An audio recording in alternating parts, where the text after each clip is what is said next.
welcome to another hashtag Football Friday edition of Second City Sports. We're live in the living color right here on Sports Zone Chicago, along with Miss Lakeena McGee, which is she. I am Sydney Brown. Hey, that's me. You can follow yours truly on the Twitter and the IG at SidKid80. Once again, it's SidKid80. That's SIDKID80. That's SIDKID80. You can follow me at Lakeena McGee on the Twitter and Lakeena_McGee on the IG. Make sure you download that Sports Zone Chicago app today. You want to know why? Because we said so, that's why. And also, so you can download all the 5 Live shows throughout the week. So you happen to miss them, you can download that Sports Zone Chicago app today so you can go back and listen to them at your own leisure. Speaking of Sports Zone Chicago, you can follow them on all social media platforms on Facebook, Twitter, Instagram, and YouTube. Don't forget, you can subscribe to our podcast audio version at War on Anchor. We are available on all podcast platforms, including that iHeartRadio app. Make sure you type this in your search engine box on those podcast platforms. You ready?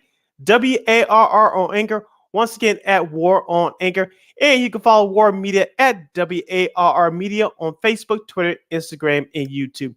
And thank you very much in advance for your support. Like, share, subscribe, and tell your friends. We are unapologetically fun, and we have very definite opinions. If you have any definite opinions to our 2-hour extravaganza we call it Sports Talk Radio Show, you can always go to Sports Zone Chicago's Facebook page or Sports Zone Chicago on YouTube. Type in questions or comments in the comments section. Lakeena will get them up on the screen for you. But if you decide to troll and or do something stupid, I've given Lakeena full power to give you fools to build and be a boot. Bye-bye. But before we begin, we must remind you that you can also catch Sports Zone Chicago on Roku TV. That's right. Sports Zone Chicago is now available on Roku TV. So celebrate with the squad and get with the program. Sports Zone Chicago is now on Roku TV.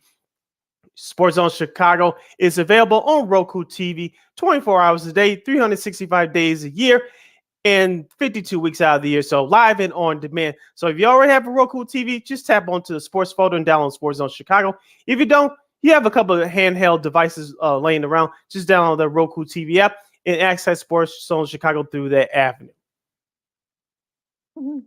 Yep. All right, so let's begin, Lakeena, with this hashtag Football Friday edition of Second City Sports. No, we're not going to talk about the Bears. Not to start the show. We'll do that with our guest, DJ Turnbine, a.k.a. Arturo Garza from WVON in Chicago. Their sports show is called The Fundamentals. He'll join us at the top of the next hour to discuss the Bears a little bit further with their game coming up on Monday night against the Patriots. But our guy, Money Earning Mount Vernon Verily checks in, and let me read the comment. Let's see if the Bears will allow Belichick, or we call him Belichick on this show, to break Hallis's winning record. Shaking my head. Yeah, we'll get into that, Vernon. We'll get into that as the show goes along. But we'll start today's show with basketball. Lakeena, the Chicago Bulls, the 2022-23 edition, kicked off their season on Wednesday night in South Beach against the Miami Heat. They defeated the Miami Heat by the score of 116-108 on the road. DeMar DeRozan picked up where he left off last year with 37 points.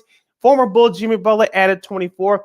Lakeena, it was a tight first half. The Bulls were filling out their Kings. They weren't matching up defensively. They were letting Miami Heat score wherever they wanted. Miami Heat got off with a 3-point shot in the first half, but things started to turn around in the second half with contributions, not just from DeRozan, but also from their bench.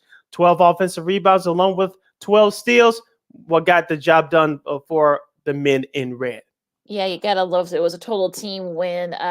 Io had 17 points, which was I think it was up there as a career high for him. Vooch had double, 15 and 17 rebounds, including I think he had like 12 defensive boards. So that was what really helped the Bulls start getting into their run. Goran Dragic saw a little bit of a fountain of youth there. He had 12 points off the bench. So did Kobe White. He had 10 off the bench as well. So I don't want this to be like I'm hoping that Zach LaVine's knee is okay, and that this is just maybe they just want to make sure that he's good to go and whatnot because he's a max guy now. So I guess they want to make sure that that's you kind of want to be take it slow with that, and I can understand. I know some folks are freaking out as usual, but I don't want this DeRozan to burn out. He's 34 now, so I don't want him to be like like this by the midway through the season. But if you get contributions from Io, from Vooch, from P. Will had his struggles. I'm a little bit concerned about him. He only had 4 points.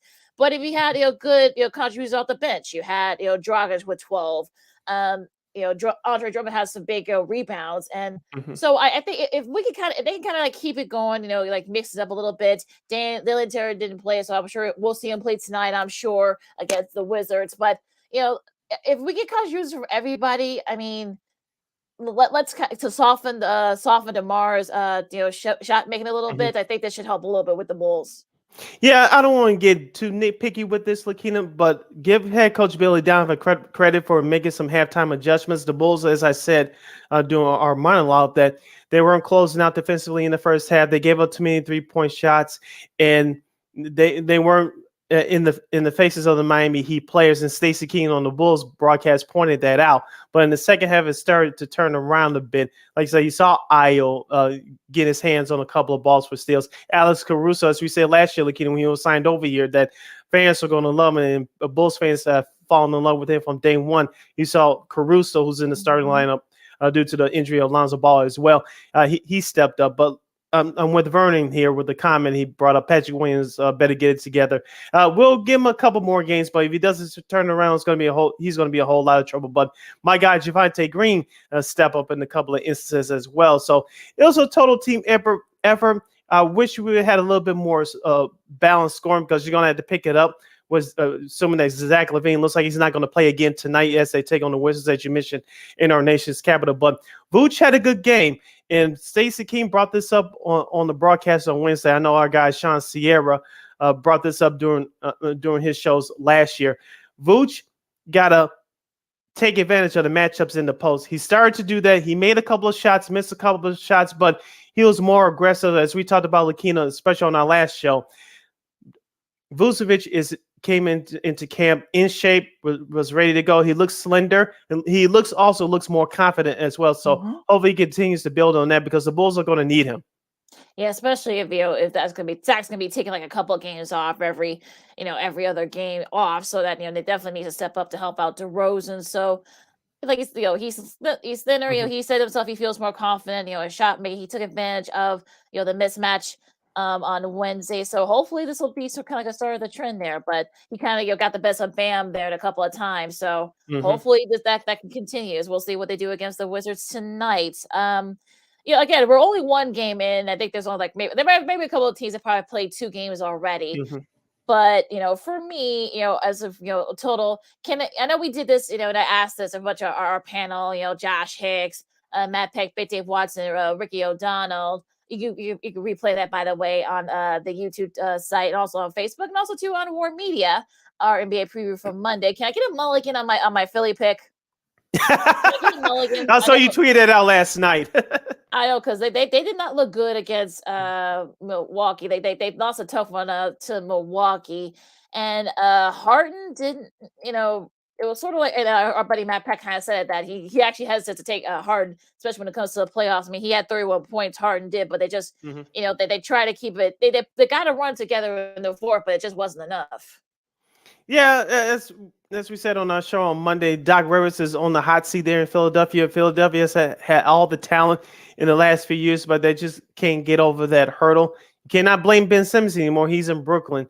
You have a new teammate in PJ Tucker, who I think is going to give them much needed toughness and size as far as helping Joel Embiid rebound. So, and they still have Tyrese Maxey there. And you still have a couple other shooters that balance out that roster. But like you said, I think Philadelphia is still going to be fine. But I'm looking forward to them come playoff time. Like you say, James Harden, we know, especially at his advanced age now, he could do it in the regular season, but can you do it when it counts the most, which is playoff time? Yeah, I think that's going to be sort of the thing here. Philly's 0-2. One team that looked pretty good was Utah. Utah pulled off the big upset, and I guess they're, Gobert is gone, Donovan Mitchell's gone, and I guess they had they pulled away from the Nuggets. They beat them by 21 points, and I I don't know. You don't want to look too much into it because it's only one game, but I guess they're not rebuilding, or maybe they probably won't be, but sort of seeing some of the balance scoring. They had like a lot of guys off the bench. I think Colin Sexton had 20 off the bench, I believe. So for Utah and that upset win against Denver is still short-handed. I know Jokic did his thing, but You can tell that there's need to be sort of that Michael Porter Jr. is back, but Mhm. Jamal Murray, he's starting to kind of still trying to find his way there. So the Denver Utah game, I think people kind of are sort of like freaking out about it, but I'm not. I think look, it happens, and look, if you're Utah, like you got a new coach, you got pretty much a brand new team, so of course it's going to be a little bit of little kinks and stuff, Mhm. but very impressive win nonetheless. Yeah, Utah, like you said, many people, including yours truly, are overlooking it as far as playoffs are concerned, and they are rebuilding, headed by new GM Danny Ainge. But opening night, they were at home. They're playing against a team there that has been in the playoffs the last few years, and they're one of the underdog teams that are looked at to win the NBA championship. And Utah took advantage of that opening night with their fans still behind them. They're still on one of the toughest places to play in the NBA. That's a young squad. They're going to need that crowd uh, as the season goes along. But they took advantage of opening night, and they took Denver by surprise. I'm like you. I'm not going to look too much into this unless Denver starts this stretch with a 0-5, 1-6 record. Until that happens, I'm not going to overreact either. If you're a Nuggets fan, you may be upset, but it's a long season. Exactly. And speaking of the Philly, going back to Philly, Boston just you know took somewhat of a big lead, and didn't really look back as they had some big shots late.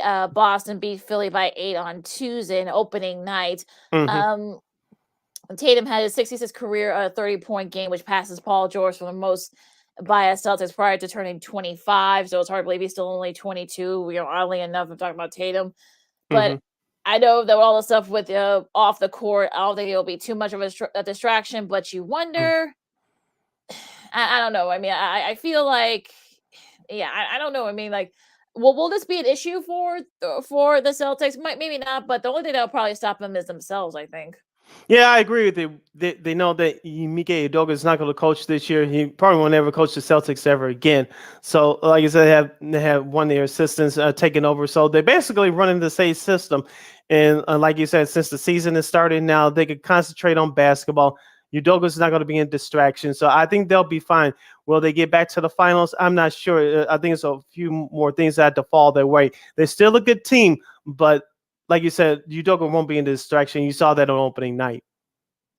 Now going back out west here, the Lakers unfortunately are now 0-2 with their loss to the Clippers. The Clippers, I believe, have won like 33 of the last 40 against the Lakers. Hmm. So it's kind of like it would actually end up being a good game. The Lakers made the game for a little bit, but unfortunately the Clippers pulled away. Kawhi is going to be starting off the bench.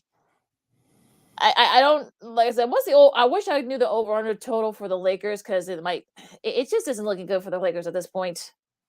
Yeah, I know they have one of the toughest schedules to start off in the league, and some people predict they may be 0-7 by the time in a couple weeks when the season's actually getting going. But Tuesday night, I know our guy Vernon Fairley had a comment up there. He said, "What about the ring ceremony in Golden State on Tuesday where LeBron was hating? That was hilarious." But the Lakers, as we said, like even last year, they didn't have the right chemistry. It didn't work. Of course, it didn't help that they had a whole bunch of injuries either. This year, they added Patrick Beverly, which I think is still going to make a difference in this team because they didn't have a lick of defense last year. Patrick Beverly has brought it the first two games of the year. Anthony Davis has actually looked good these first two games. I know he took a nasty fall last night, but he got back up and played.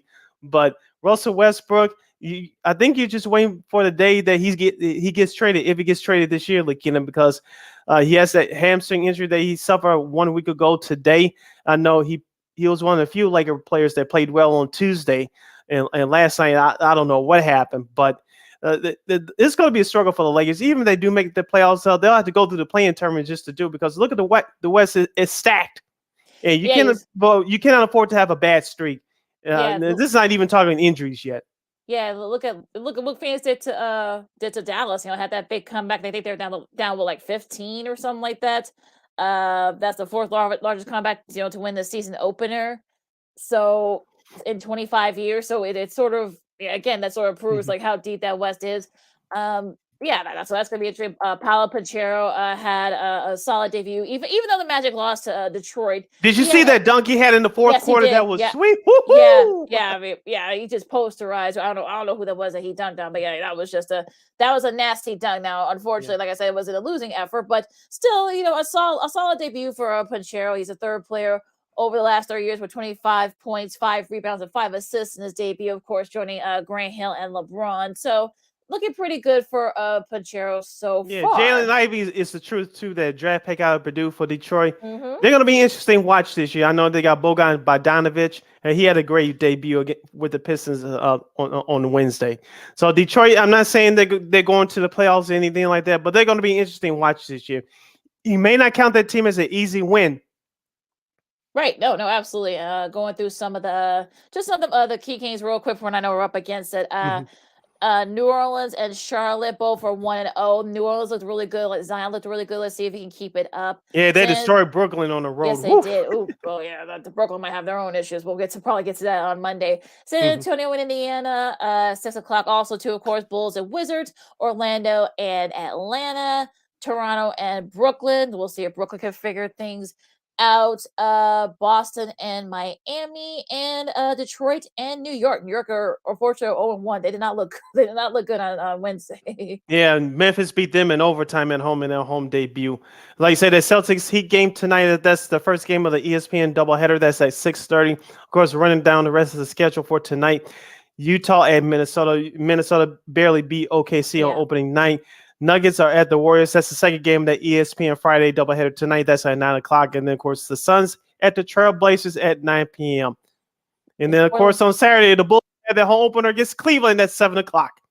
Yeah, it's got a good quick turnaround for the Bulls.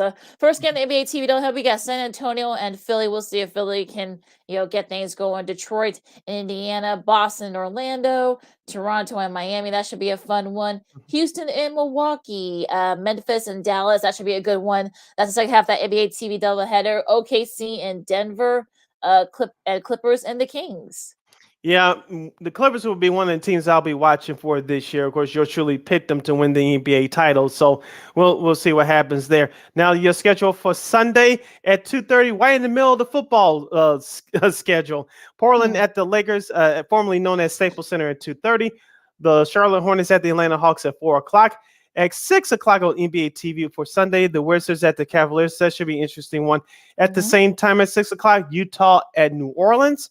At 7:00. Minnesota at OKC. At 7:30, Sacramento at Golden State. And then the second half of that Sunday night NBA TV doubleheader, the Phoenix Suns would pay a visit to Los Angeles to face the Clippers. That should be a fun one. Yeah, if that Sunday night football game is boring, I think I might tune into that Suns Clippers game on NBA TV. Though that should be a fun one at 9:00. So that is your schedule for the NBA. Of course, looking forward to talking some more NBA again this year. We're going to take a really quick break. We're going to talk some college football, including some pretty interesting matchups, and maybe even a little bit of baseball as well as LCS, and some surprising results so far. Lakeena McGee, Sydney Brown, Second City Sports on Sports Zone Chicago. We'll have college football and LCS MLB baseball right after this. This year, my mom got me the perfect bag for back to school. These colorful binders help me stay organized. These headphones are just what I need for studying. These new sneakers are just what I need for the new year. This jacket is a real must-have. My parents got me the skateboard I wanted. It's pretty cool. These scissors really come in handy in art class. These colored pencils, too. These new socks, they can be a real lifesaver.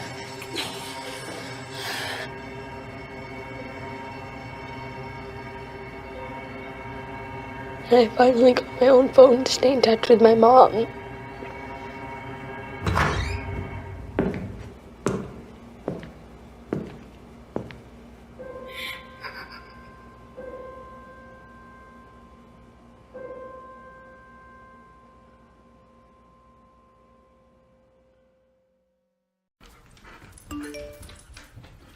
Trisha's having a sleepover tonight. Can I go? I wonder about Lucy's friends. What should I say? I know you're only 10, But one of these days, a friend will offer you a drink. And alcohol at your age can lead to so many things. None of them good. So can I go to the sleepover? Lucy, I want you to promise me I something. finished my homework. Bigger promise. If there's any drinking, I want you to say, "No thanks, not my thing." Mom. I promise you. Your real friends won't care. Deal? Sure. Really? I promise, Mom. They really do hear you. Did you pack your toothbrush? For tips on how to start the talk, visit underagedrinking.samhsa.gov, a public service message from the Substance Abuse and Mental Health Services Administration.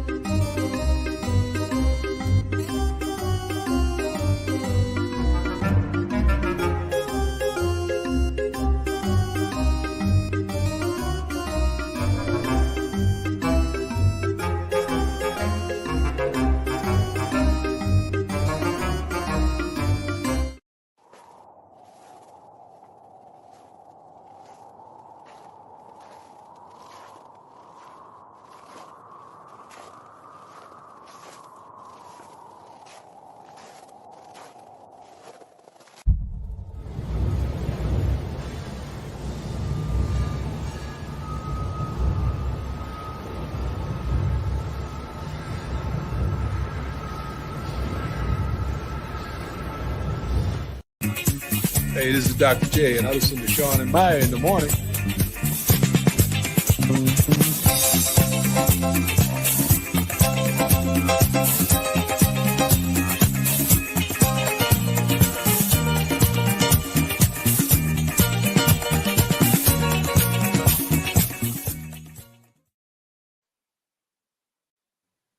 Digging that music right there. Welcome back to the hashtag Football Friday edition of Second City Sports. We're live and in living color right here on Sports Zone Chicago. I'm Sid. That's Lakeena. You can follow yours truly on the Twitter and the IG at SidKid80.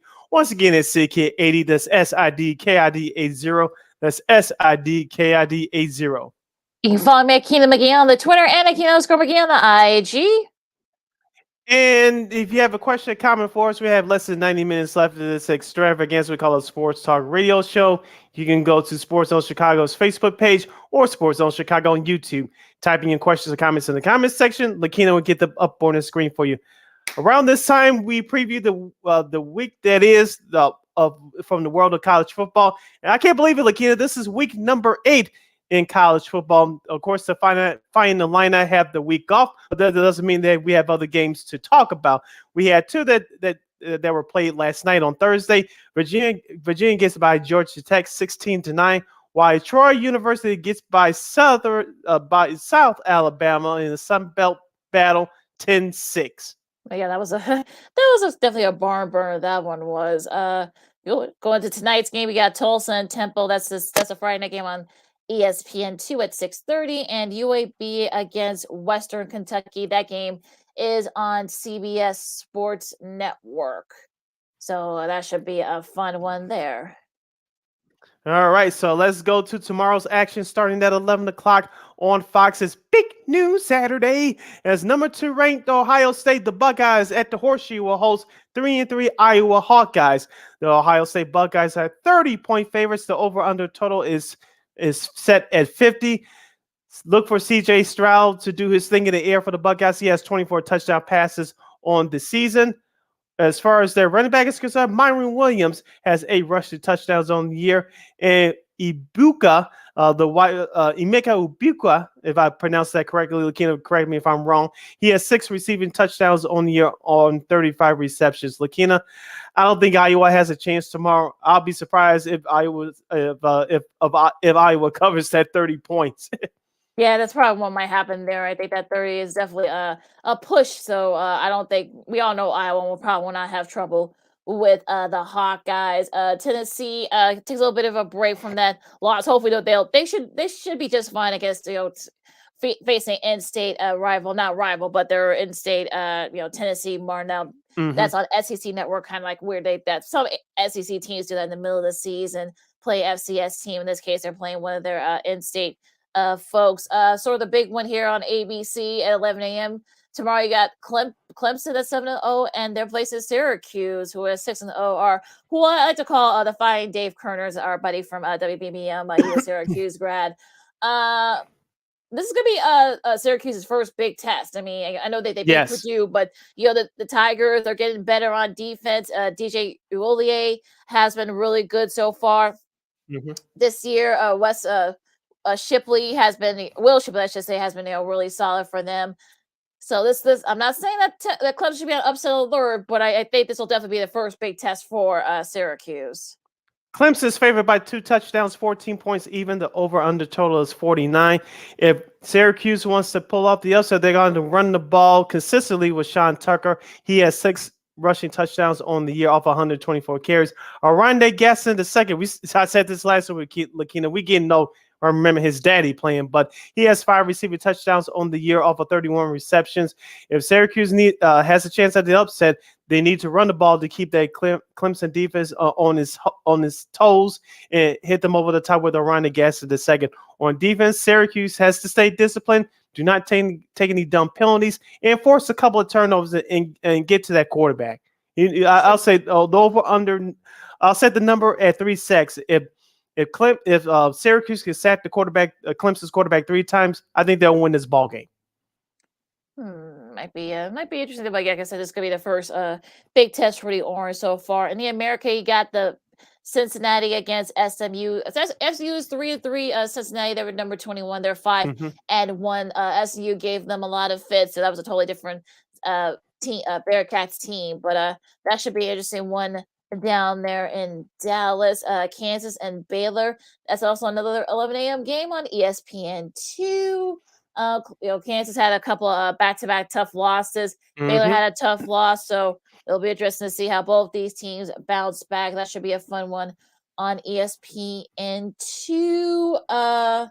Duke and Miami. That's 11:30. That'll be on ESPN3. So you guys could check that out if you're a Miami fan. Northern Illinois faces Ohio University. That's MAC action. It's on ESPN Plus. UNLV and Notre Dame at 1:30. But remember, it's not going to be on NBC. It's going to be on Peacock. It's going to be on Peacock. That should kind of tell you something. That should tell you something a little bit there. So, so yeah, all you Notre Dame fans, our buddy Jordan Lazowski, who's a big Notre Dame grad, gotta watch it on Peacock, folks. Gotta stream it. West Virginia. I want to see a girl. She'll join us later in the show. Christine Manika. I know she'll probably be pulling her hair out if she can't stream that game. West Virginia and Texas Tech on FS1. That's a 2:00 game. The big one here on CBS. It'll be hard for the top the Alabama Tennessee Classic, but I'm sure this will probably has a good chance of being one. You got Ole Miss and LSU.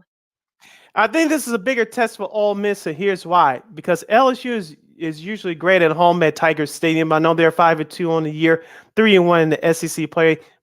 Brian Kelly is going to have his guys fire up, and their star quarterback, Mr. Jaden Daniels, is going to have a big game. He has 10 touchdown passes on the year, and I think the game is going to come down to his legs and his arms. But the Ole Miss, even though they're 7-0, I think they're going to go in there. I think they're going to run the ball and run the ball hard with Judkins. He has 10 touchdowns, rushing touchdowns on the year. But I think it's going to be the Ole Miss's defense is going to set the tone.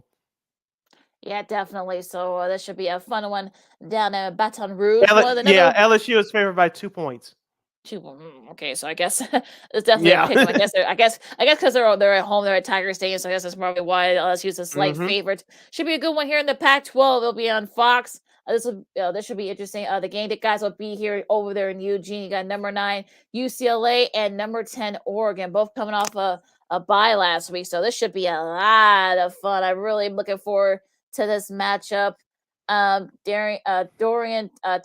Dorian Thompson Robinson against Bo Nix. That should be a fun QB battle. Zach Charbonnet, who I've been touted should be up there in the Heisman race. That should be gotta slow him down if you're Oregon. So that's going to be a tough task. And the defense has actually been pretty good for UCLA this year. So This should definitely be a fun one. They don't allow their rush defense is actually one of the tops in the country, and so is Oregon. So definitely going to get to pin out which team can slow whose offense down. Yeah, like you said, UCL's defense has been underrated, but pretty good, especially against the run this year. But it's going to have a good test at Arturo Stadium up there in Eugene. Oregon, we know through that recent history, they could put up points. And Bo Nix, like you said, I think it's a top 5 candidate for the Heisman as well. He has 12 touchdown passes so far this season. And so it's going to be a high scoring affair. Oregon's favored by 6.5. And the over-under total is 70.5. Oh boy. Yeah, I know. If you So take Vegas expects this to be a high scoring game. Yeah, if you take the over, I guess if you're Vegas, but I guess they're expecting a lot of points. So it's gonna be the defense is gonna be probably be the wild card here for both which defenses step up. Texas, speaking of defense here, Big 12, we got Texas and Oklahoma State. Oklahoma State, hoping to bounce back from the tough loss to TCU last week. This is at 2:30 on ABC. Yeah, that Texas-Oklahoma State contest is at Stillwater. Texas is favored by 6 points. The over on the total is 60.5. It's going to be another bar burning, Lakeena, but I think it's going to come down to who has the ball last and who makes that big turnover on defense. Who forces that big turnover on defense? Quinn Ewers has gotten better for Texas. Spencer Sanders definitely got to avoid the big mistakes. That's what happened. He made a couple of big mistakes last week against TCU. So it's going to be very interesting to see. Also defense too. I mean, I know Big 12 has a lot of little teaser about not playing defense, but this should be interesting. This could come down to defense too, this matchup here. So we'll see what happens.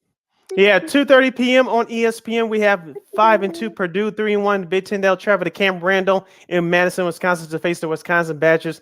Wisconsin is 3-4 with a 1-3 record in conference play. Of course, Wisconsin beat up on Northwestern last week in Evanston, destroyed them like they stole something. Of course, Wisconsin, they're playing their second game under their new head coach. And look for Mr. Braylon Allen, to run the ball hard for Wisconsin. He has 8 rushing touchdowns on the year. For Purdue, their star quarterback, Mr. Aiden Connell, he has 14 touchdown passes on the year. We'll see if Purdue can beat Wisconsin in the air, but we all know this. It comes down to the offensive line of Wisconsin, and they usually run the ball, like I just mentioned. But let's see if Purdue, if they can stop the run, I think they have a chance to pull off the slight upset in Wisconsin. Wisconsin is favored by 2.5. It's going to be very interesting to see, especially with their defense. Purdue actually has a really good pass defense, so that'll be very interesting to see, if they can kind of slow Wisconsin. Now they're starting to get better with the aerial attack and running the ball. So, Big Ten West. I mean, I know Illinois, but Purdue's at the top right now, so they're undefeated in the conference. So I'm wondering, okay, which team here will get the edge here? And plus, look, Purdue hasn't played Illinois yet, so I think that's going to be sort of the key. Arizona State and Stanford. That's at 3:00 on the Pac-12 network. Both coming off big upsets. Going into the night games, you got Alabama hosting Mississippi State, hoping to bounce back from that loss to Tennessee. I mean, look, Mississippi State is one of those defensive teams, so it's going to be very interesting. Now, of course, you don't want to face a Nick Saban coach team when they're in a bad mood, but that's why I just laughed. well, I mean, the Bulldogs are 6-2, so and 2-2 in a conference, so it's not like they're no slouches. I mean, Will Rogers had 23 touchdowns and 4 interceptions. Of course, we know Bryce Young, 16 touchdowns, 3 interceptions. It's going to come down to the running game, I think, for Mississippi State. But Mississippi State can slow you down defensively. So I know this could be the battle of the defense, I think, in this case. Yeah, Alabama's favored by 21 points at home. The over-under total is 61. Vegas disagrees with you, Lakeena, but we've seen strange things happen. I think Alabama's going to win the game. Will they cover the 21 points? I wouldn't be surprised, but I'll take Mississippi State slightly under. But I think Alabama, no matter what, wins this ball game. Like you said, especially after what happened last week in Tennessee, even though they came back for 2 touchdowns down, they had their chances, but they missed their field goal and a couple of dumb penalties, and their defense just wet the bed in that second half. Could be interesting to see who steps up for this one. Minnesota and Penn State. That's the ABC primetime game at 6:30. That should be interesting one. Minnesota both coming off terrible tough losses. Penn State, of course, Yeah. at Michigan, Minnesota, Illinois. So this is going to be very interesting though to see like which team can kind of bounce back here. Yeah, this is a bigger game for the Minnesota Golden Gophers. They lost here in Illinois against Champaign last week. They didn't show up after that first quarter. My guy Tanner Morgan, let's go. They're 4-2 overall, 1-2 in Big Ten play. Penn State, we know what they can do, especially on defense.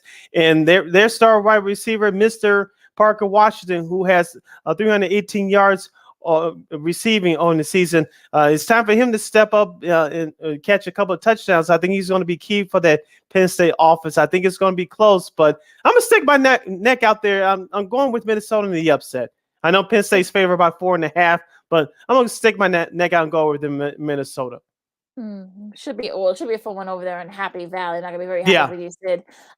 SEC here, you got SC Network here at 6:30. You got Texas A&M, who definitely kind of been sort of a free fall. They're back at 500. They're 1-2 in conference. Face another 1-2 team, South Carolina. So this should be a fun one over there in Columbia. Yeah, but on FS1 at 7:00, we'll have number 17 Kansas State. They'll visit number 8 TCU at Fort Worth, Texas at Amon G. Carter Stadium. Kansas State 3-0 in Big 12 play. TCU 3-0 also in Big 12 play. Kansas State, as I mentioned, 5-1. TCU at 6-0. TCU is favored by 3.5.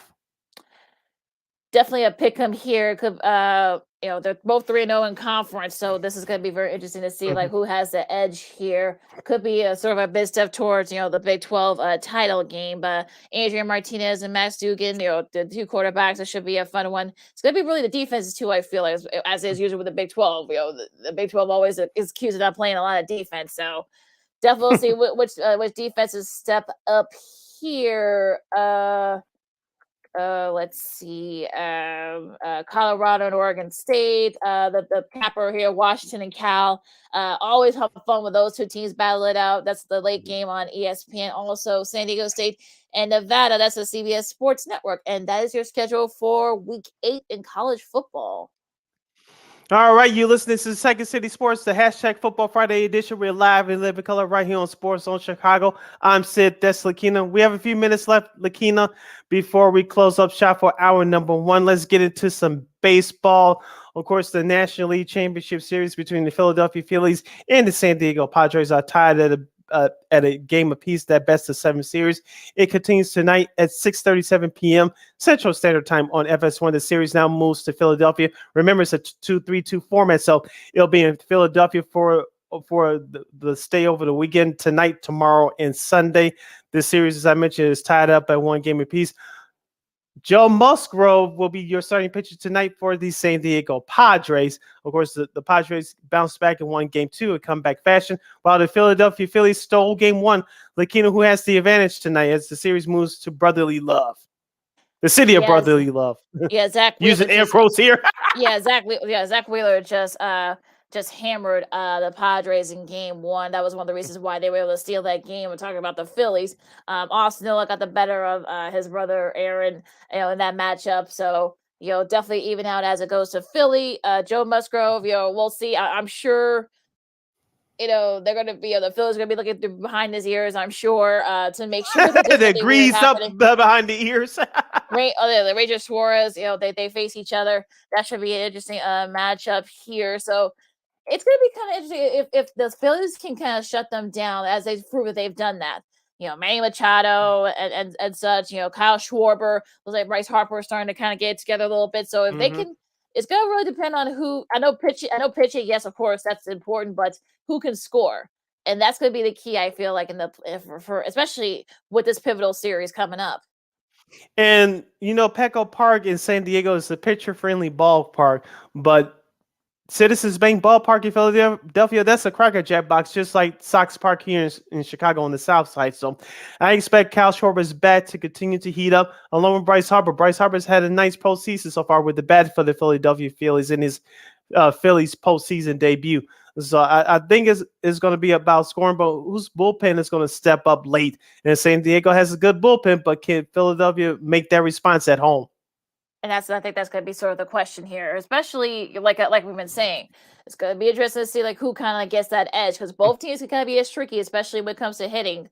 And Petco is definitely more of a, like you said, it's more hitter friendly. So this could be like a 9-8, 10-9 type of thing, tonight. So at 6:37 on FS1, we'll see what happens there. Now, on the other side, on the ALCS, you've got the Astros up 2-0 on the Yankees. Just, it's sort of one of those, maybe because you can look at it as like they just held serve at home, talking about the Astros. So they play again on Sunday. Definitely a pivotal Saturday. Well, because I think they're both tonight. But yeah, 4:07. That's on TBS. That's the home of the ALCS. So what do you think? I mean, can the Yankees try and sort of like cut into this lead? I think they will, because they left some runs on the score, on the bases, I should say, in the first 2 games. Their starting pitching has been okay, but their bullpen, talking about the Yankees, has not been so stellar. They came close, but they just couldn't shut the door. They couldn't keep the Astros off the base pass. Now, on the flip side for Houston, as you said, they made a couple of key hits, including Yordan Alvarez's home runs. And they had part of the 3 solo home run game in game 1. Game 2, they did the same thing. Justin Verlander did his thing also during the first 2 games of that series. But it's all about Aaron Judge and the Yankees offense pressing the buttons. They're going to be at home for the next 3 games, and they should take at least 2 out of 3 to send that series back to Houston, at least trailing 3-2. I'd say the Yankees will take 2 of the next 3 games at home, leading as trailing, but they'll still be trailing in the series 3-2. Yeah, the Yankees were struck out 17 times in game 2, so that's not good if you're trying. That's not good if you're trying to kind of like get it going here. But luckily, because of the 2-3-2 format, hopefully this means that they can kind of get it together. Hope win 2 of these next 3 at home, and kind of force Houston to go with them. Back to Houston to finish up that series. So for me, I think, like you said, the pitching, you got Alex Bergman and some of the others on that staff for Houston. That's going to be very interesting. Now tomorrow's matchup should be an interesting one too. You got Christian Javier and Garrett Cole. So Garrett Cole's going to have to step up for the Yankees if they want to extend the series. We talked about his performance. I'm talking about Garrett Cole on our show on Monday. What he did against Cleveland, against the Guardians on the road in Game 4. It was masterful. He threw over 110 pitches, kept the Yankees in it, which helped them win that game and helped them win the series the very next day.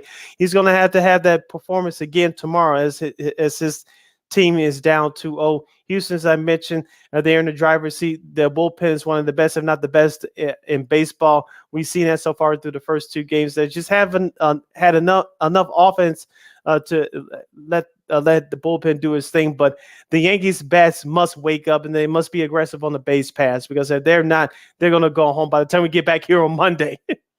Yeah, so we might be talking about Houston going back to the World Series. We got to see what happens there. Now going back to the Philly Padres series for a second, I feel like yes, is gonna who will win 2 out of 3 here in this at Petco. Ooh, that's going to be tough, but I think because they have a little bit better balance on their roster and they have the momentum right now, I'm going to say Philadelphia. You think okay? Yeah, I think like I said, if they can get it going offensively, I think that's going to be the thing. Take advantage of the fact that they know their ballpark. Petco's a hit friendly ballpark. Yeah, it's going to be very. I'm kind of like aware of this, so it's going to be very interesting. Who can kind of like get it going and take advantage of that. But I think Philly will probably win. I'm not going to say they win all 3, but I think they will win 2 out of 3, and at least they'll be going back to San Diego. Yeah, same here. So the NLCS resumes tonight and the ALCS resumes tomorrow on Saturday.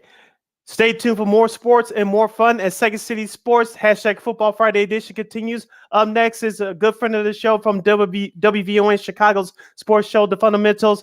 Arturo Garza, a.k.a. DJ Turnbine, will join us along with our girl Christine, the Queen Manika, to close out the show with our Week 7 NFL picks.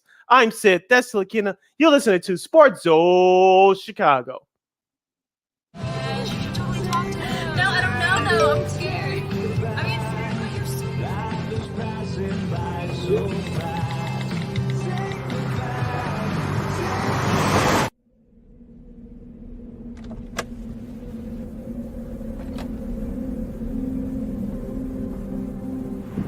know that you're in my lane? No, not at all. Are you not paying attention? Are you texting? I was just checking in with my mom. I was telling her that I thought we'd be home by 6. It's okay. There's enough time. Just pay attention. I'm not even halfway through my text. There's no way. I'm not even going to look up. My babies are in the car. You have to pay attention. It's just supposed to be a quick text. I'm so sorry.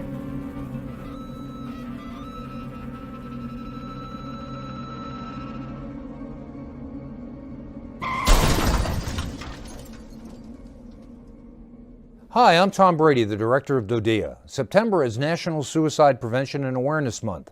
The simple act of reaching out and caring for those in our communities is something we all can do. Just being there for someone you care about can be a tremendous first step in getting them access to confidential resources and support that they need.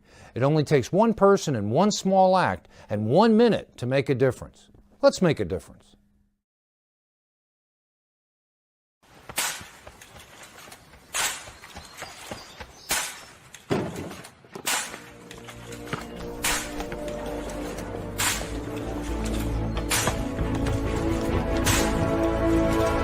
Move it!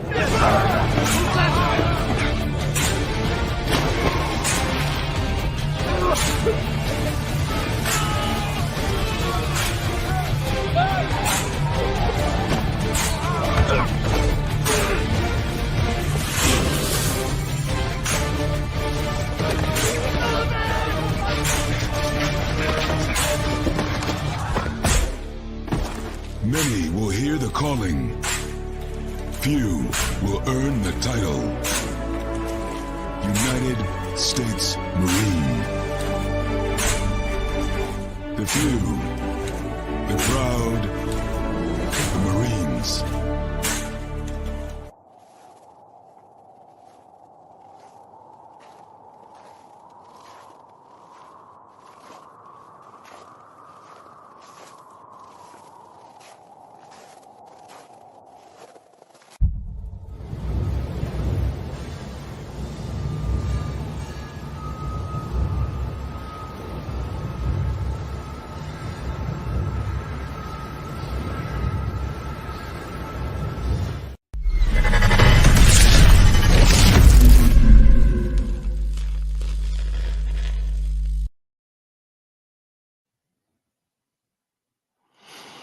Welcome back to hour number 2 of Second City Sports hashtag Football Friday edition. We're live in living color right here on Sports Zone Chicago, along with Miss Lakeena McGee, which is she. I am Sydney Brownhead. That's me. You can follow yours truly on the Twitter and the IG at SidKid80. Once again, it's SidKid80. That's SIDKID80. That's SIDKID80.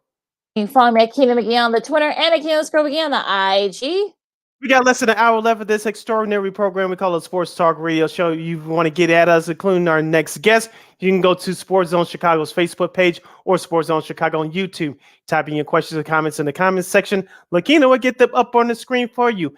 And don't forget that you can also catch Sports Zone Chicago now available on Roku TV. 24 hours. We're available 24 hours a day, 7 days a week, 365 days a year, live and on demand. Lakeena, let's kick off hour number 2. Let's not waste any time. Let's bring on our first guest. He's a friend of the show.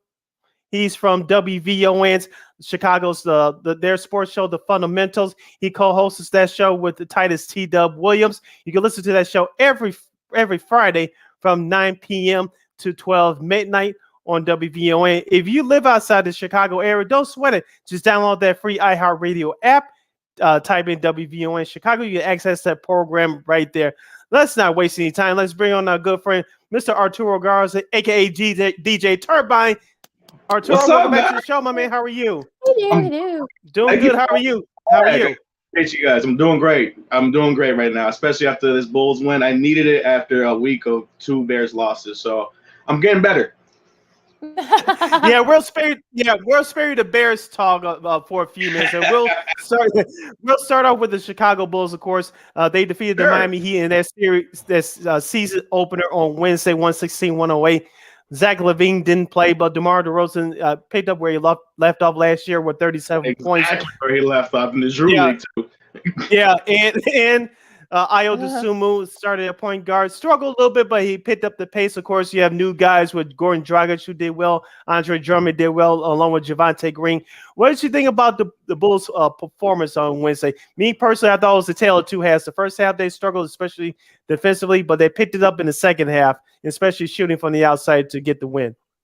I agree. It was a tale of two halves. The first quarter, I was getting a little bit of last year vibes where you're kind of wondering if this is going to, pick up, because you can see already without Zach and without Lonzo, things were kind of getting a little stagnant. But I was myself. I was playing the patient, game. I was like, you know what, we have to wait and see how this goes out, because they're just starting out. So I was encouraged to see how everything went out. I know DeMar started out very slow, only had 9 points in the first half. Picked it up amazingly in the third, but that really was what sparked it, because, and that's the thing, I love DeMar on this team. His mentality, his approach to the game, it always goes that way, and his team does fall in line with that, because you don't want to be the guy that doesn't at least try to match that. And one thing I'll say, you guys mentioned Ayo. When this game, we all heard that Zach was going to play for need management for. That's another conversation. We'll talk about the game. We'll talk about that if we want to talk about that later. But for right now, with the availability of Zach not being there, somebody had to step it up. And I was looking at one or two guys, and I'm glad that one of them did it, and it was Ayo Dosunmu. My other guy that wanted to pick it up was Patrick Williams. He didn't yet.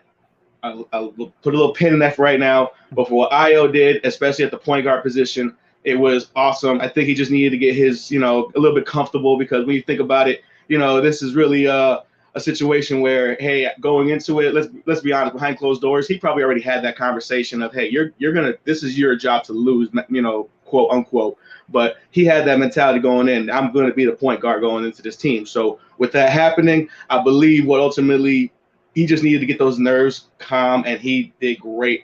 And I was happy the way he played, and this is very encouraging, because I want to see this kind of going forward. Tonight against Washington, he has a favorable matchup, in my opinion, with Monte Morris. He's a good guard, but this is a guy who, me personally, I'll take Ayo in this matchup. So to leave on Ayo's, leave Ayo there with the rest of the team as a whole, Booch, 17 rebounds and 15. That's amazing. That's great. He really outplayed Bam Adebayo, and I didn't expect that, especially in Miami's home opener. Miami did fall a little flat. I don't know what it was, lack of urgency, maybe because they felt real relaxed. Sometimes when you come in with a metaphorical hangover, they were the #1 seed last year, so maybe we just got them thinking that, oh, well, the Bulls are dealing with injuries, those Zach LaVine. It could have been a trap game for them, and, however it is, I'll take the W.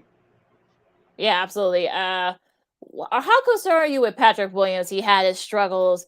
Only 4 points, and he's still very young. I think people should remember he's only 21 years old still. But how concerned are you with his lack of just a lack of everything pretty much at this point? Sure. It's an interesting case with him, because I'm not going to be the guy that's going to give him excuses, because I don't want to be that for him. But I will say he didn't play much last year, so he only got a handful of games. So which way you want to put it, that was year 2, so he had to take something away from it. And now year 3, even though he doesn't have that much game experience under his belt, you still want to see those leaps and bounds happen. And to me, it just seems that with Miami is a great example. I wanted him to be, he didn't take his first shot until the second quarter. And that is something you have for sure. If Zach's not there, minimum, there's about 15 shots on the board that somebody needs to take. And I would have loved to see Pat be a little bit more aggressive and make his offensive presence known. And he actually has that. He has a decent mid-range. He is very well sized. He can take most of his matchups, especially in this new modern age of NBA.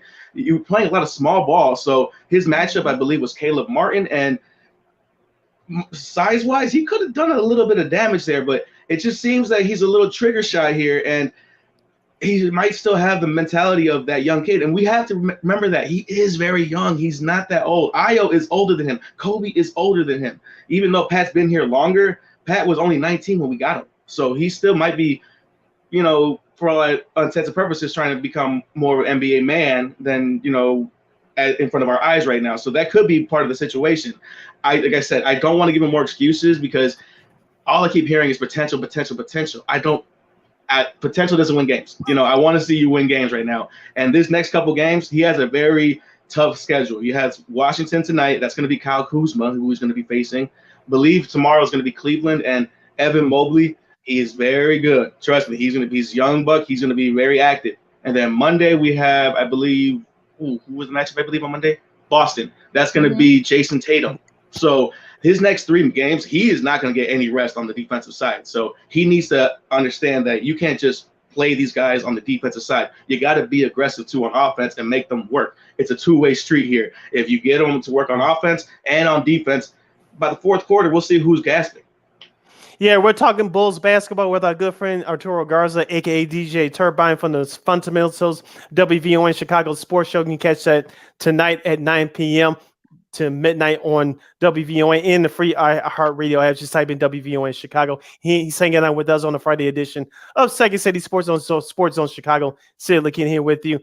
DJ, let's talk about Nikolai Vucevic. As you well know, my partner Lakeena has had to defend him a little bit last year, especially the Bulls Twitter. Yeah. And Nikolai Vucevic was, in harsh terms, the whipping boy of many Bulls fans last year. But this year he's coming to camp in better shape. And Wednesday, he made a good debut with 17 rebounds and 15 points. Talk to us about his performance from your aspect of it.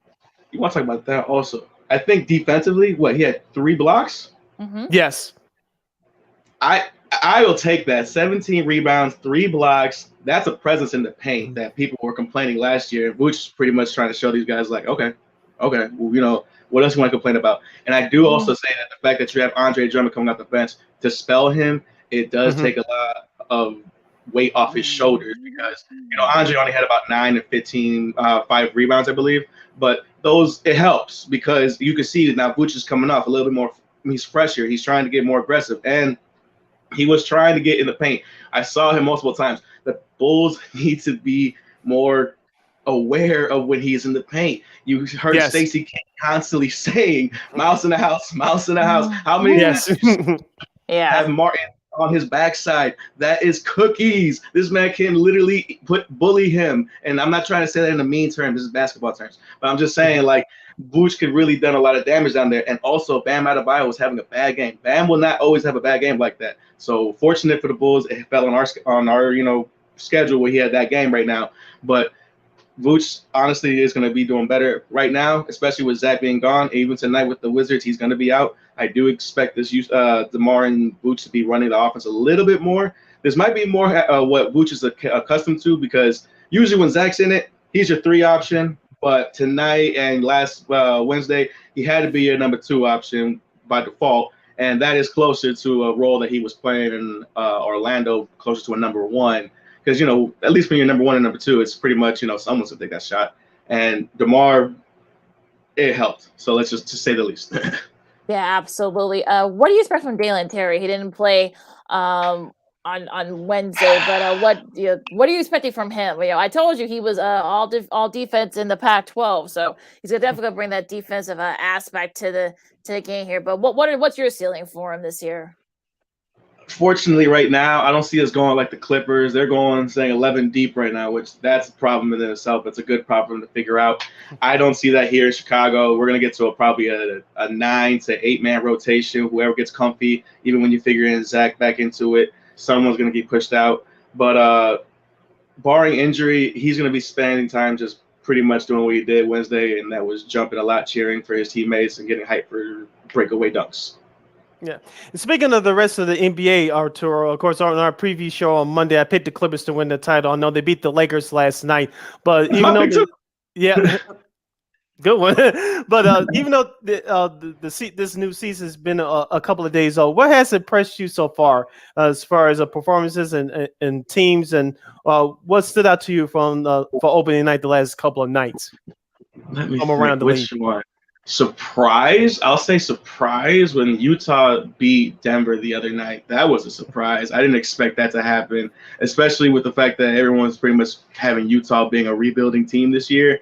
And really, they have a lot of pieces of just you know, you have Laurie Markkinen's over there, Colin Sexton's over there, Jordan Clarkson's over there. They have a lot of pieces that just are randomly put there, and you think Denver, especially with the reigning MVP over there, no, that's free cheese for Denver. But no, that was one of the biggest surprises. One of the other stories that I was really having an eye on last night was, obviously, I already told you, I kind of spoiled it. I am picking the Clippers to win this year, but that's because of the additions. So I had a very big eye on the game last night. I was very keen on watching John Wall because I'm a very big John Wall fan. I believe he's been giving a bad go of things recently, and that's because of him and because of the situation with Houston. But I'm just happy that he's back on the court. I said it last night to my friend who was with me. The NBA is better when John Wall is playing. The NBA is better when Kawhi Leonard is playing. I had the same feeling when we got Kevin Durant back. It was the same feeling when we got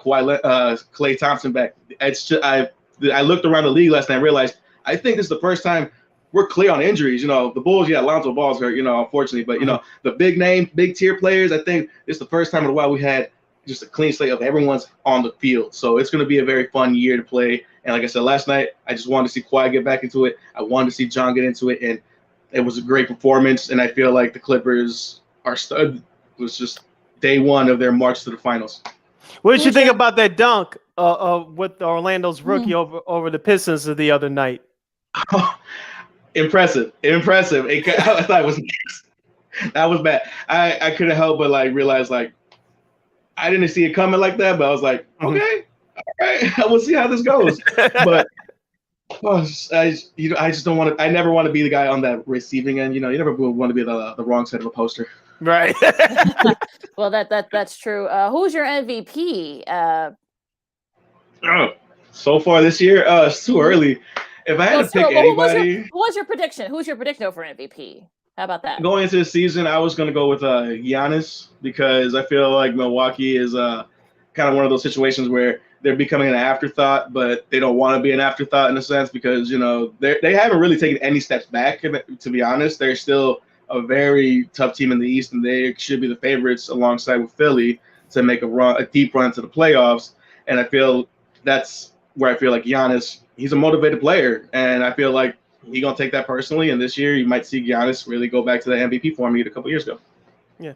And one more question from me, DJ, before we move on to Bears football. We saw the Golden State Warriors, what they did to the Lakers opening night. Of course, we know about the Draymond Green, Jordan Poole storyline. Some people say that since Draymond Green's he'll be a free agent that season's end. Do you think this is the last year of this current core of the Golden State Warriors? Some people have Draymond Green. He's setting himself up to go to the Lakers to join LeBron next year. And others saying that Jordan Poole, he may be just how stuff comes through the internet. Yeah. But what's your outlook for Golden State this year? Do you think all that noise is just out there locker room? They can just focus on basketball. So as far as this season's concerned, I think Golden State is focused on trying to, silence the noise. But it's hard. That situation, it's not going away. Did you guys see a couple days ago how Draymond released that little docu series about how it went down? Yeah. I don't know how you guys felt about that, but to me, if you're trying to quiet something down, why are you bringing more attention to it with a docu-series? You did your apology, you did everything. Between you and him, you guys are saying you're good, you're good. So it feels like he's trying to, change narratives here. I understand he's trying to get into media, but he's also saying that the media is trying to paint a different narrative. I don't know about you guys, but that video was very, very... I found it surprising too. Yeah. So I don't know. I can't really find a way to say. It feels like you're just trying to calm it down. So I would like to see for the rest of the season them just go away from this whole story and just focus on basketball. And honestly, the Warriors are still, in my opinion, it's going to be between the Warriors and the Clippers to me that go to the finals. So as far as Draymond's future with the Warriors, if he has to take less money because they just paid Jordan Poole. They just paid Wiggins. Paid Wiggins. And at that point, there's not much money left on the table. And the only other situation I see him wanting to go is maybe to the Lakers. And I don't see much more success for him anywhere else. And then the Lakers, it's that they're really in a situation themselves. But he would like to play with LeBron. I know that. I would like to see him finish out his career in Golden State. Me personally. Well, we'll switch gears here. These last few minutes, talk some Bears. I know you don't look at Turnbine. I know you don't want to. You're dreading that little convo. I love them, but they're making it hard. Like it is. It's just trying. But what yeah, no one's on the injury report. Yay. But right. What's sort of like your synopsis of what's going to happen? Through the rest of the season. Honestly, it's very up in the air because what I would like to see, and I know yesterday we saw Coach Flukes get in front of the media. One of the questions that I heard, which made me kind of just bat an eyebrow, which was he was asked about the offensive line, and they said, "Are you going to make any changes?" And he just said, "We'll see where that goes." I was like, "What do you mean? Like, we'll see where that goes?" Your quarterback, if you have not seen, is in jeopardy of not playing all 17 games this season. I don't know what he saw Thursday night that made him have any re-encouraging feelings about all 5 of those gentlemen on that line. I don't think anyone's job is safe. I mean, if I had to say anyone's job is safe, it's probably Tevin Jenkins. But as far as the whole O-line is concerned, I'd say they need to have just an overhaul. Last week on the fundamentals, I was very somber because we came off the Thursday night into a Friday night, for the show. So we came off 2 losses going into the fundamentals. So I was just really just stewing already. And so I basically expressed my displeasure in the O-line and the fact that I feel like they could have done better to protect them, in a sense of this is something that could have been avoided if you believe that Justin was your guy, because I feel that some of the stuff here is questionable to me because people are sitting there saying Justin Fields has the longest time of holding the ball in his hand, which means, yes, that's a very negative stat to have, but let's also realize what factors into that statistic. He has an offensive line that isn't blocking for him. 1. 2, he has receivers and tight ends who we can't see this angle when we're watching this on television, but when they're down the field off screen, they're not open. And people are screaming at their screens, throw it! To who? To who? Where? Who? To who? So, and I implored that to the knuckleheads of Chicago, and I love the knuckleheads because I'm one of them. But the thing, you got to understand what that statistic doesn't sit there and say, oh, he's not reading the defense. He's not reading his reads. Oh, he's reading them. But when you read them, what is he? I'm not throwing to these guys if the guy's plastered on them.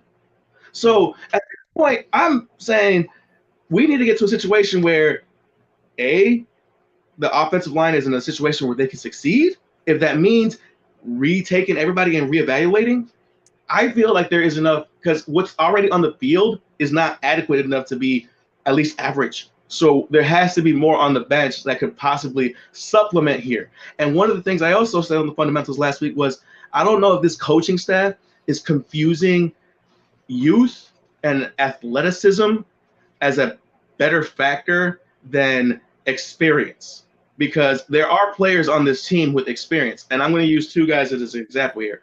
Offensive linemen, Riley Reef and Michael Schofield. I'm not saying these 2 guys are your world beaters here, but I am saying that these guys have been in the NFL for about over 10 years plus. And both of them have a very good track record. So to count the ways real quick, Michael Schofield is a former Super Bowl champion. He was a starting right guard on the Broncos Super Bowl team for Peyton Manning. I don't know if you guys know Peyton Manning's skills or are familiar with that guy, but he's not very mobile. So he had to help create a pocket consistently. And they won a Super Bowl that year. So he has ability to hold up inside of an interior line. 2, Riley Reef is a guy I also think that is confusing to me, that you bring him in on a 1-year, $10 million deal. That's a lot of money for one guy just to be on the bench and come out and help you on field goals. He has experience as a left tackle in the league and a right tackle, predominantly a left tackle in the league. So I'm looking at Braxton Jones right now and saying, you're clearly out practicing him in practice, and I understand that, but there's certain things I feel like Riley would be more adequate to take and actually be ready for than what Braxton would be. Because as of right now, he's learning trial by fire. But in reality, I would expect Braxton Jones to out-practice Riley Reef. He's a younger guy. And Riley Reef has been in the year for how many years? Of course, he's going to lose a couple steps. So in practice, yes, I would see where that would go. But that's where I go back to my statement of, are they confusing athleticism and youth as a better thing than experience than what you have? Because I feel like there is talent and experience here that you're not utilizing because you're trying to maximize talent that is the young guys, and you're not really, if anything, you're kind of killing morale and like a little bit of these guys' confidence. Down the year overview, I feel like it can get fixed, but I always said this team, 500, a little bit below. They're going to win some, lose some here at this point. I want to see this offense get back on a good note. Defensively, I think they're doing just fine. You might see some players go away like Robert Quinn because I feel like his name is, he might as well trade him. He doesn't want to be here, and the production speaks for itself.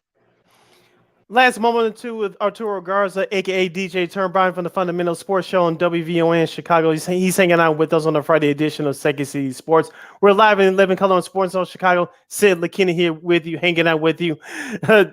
DJ, you brought up the Bears defense. We had your own just before the season got started and during the preseason. You talked to us about Jaquan Brisker and Kyler Gordon as well.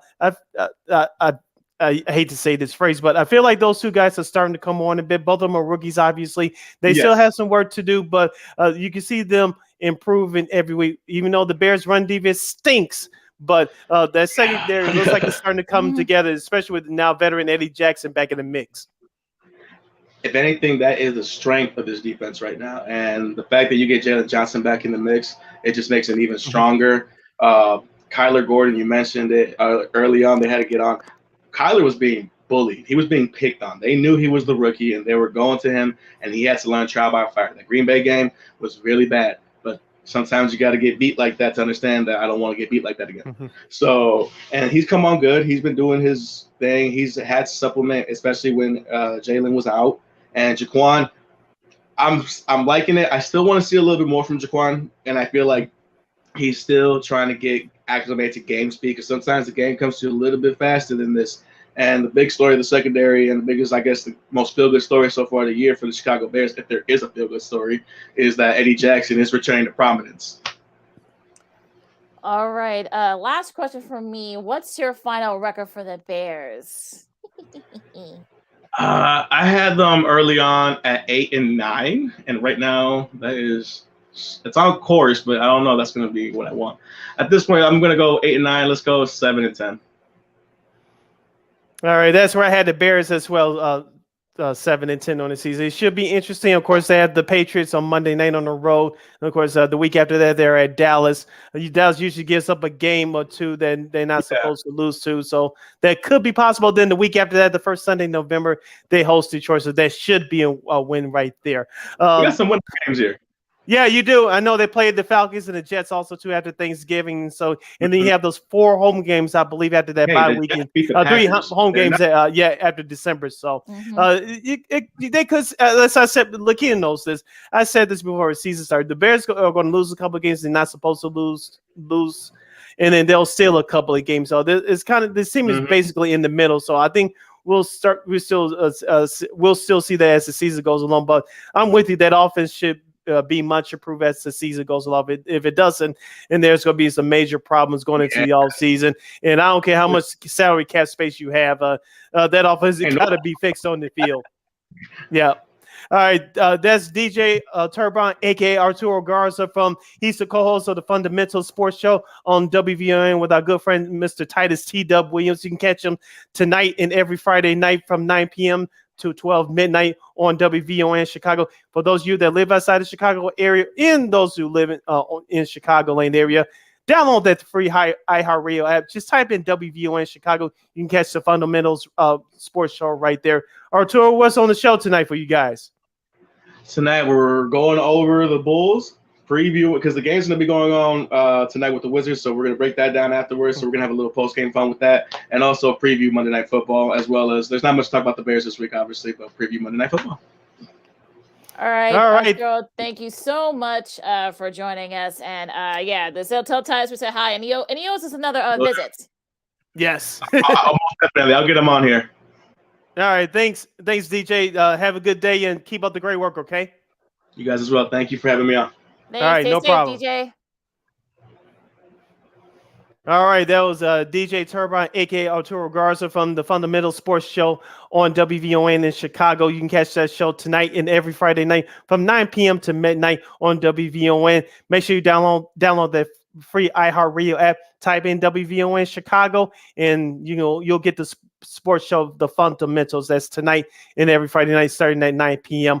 on WVON Chicago. Lakeena, we got to towel off, but we got to come back and finish strong because we have our homegirl, Miss Christine, the Queen Manika. She's going to help us out with our Week 7 NFL picks, and we got to go over some breaking news in Major League Baseball with her as well, and also other subjects around sports and entertainment. I'm Sid. That's Lakeena. You listen to the Friday edition of Second City Sports right here on Sports Zone Chicago.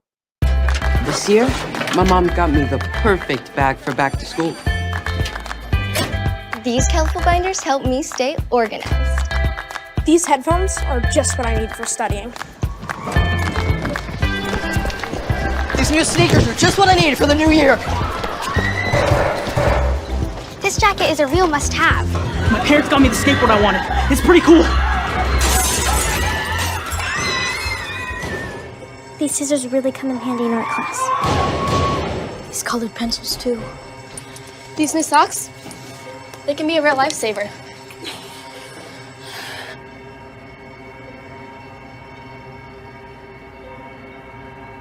And I finally got my own phone to stay in touch with my mom.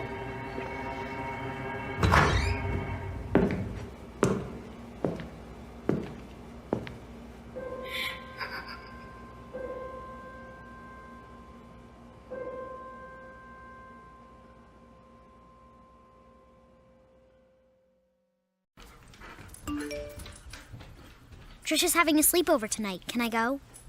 I wonder about Lucy's friends. What should I say? I know you're only 10, but one of these days a friend will offer you a drink. And alcohol at your age can lead to so many things.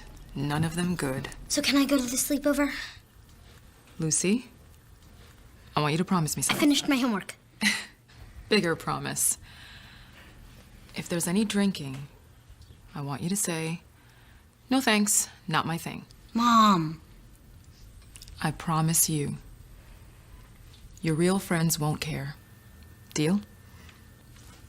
Sure. Really? I promise, Mom. They really do hear you. Did you pack your toothbrush?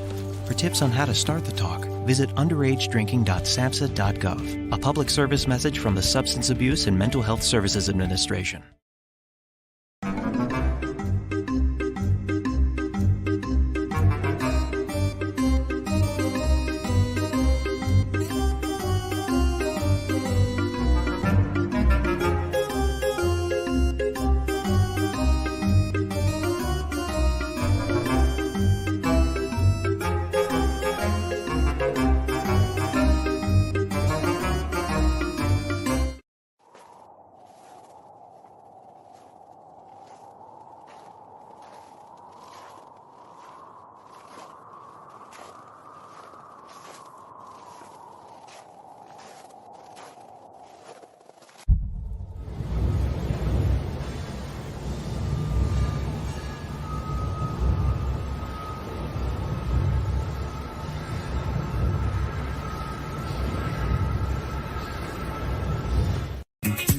Hey, this is Dr. J, and I listen to Sean and Maya in the morning.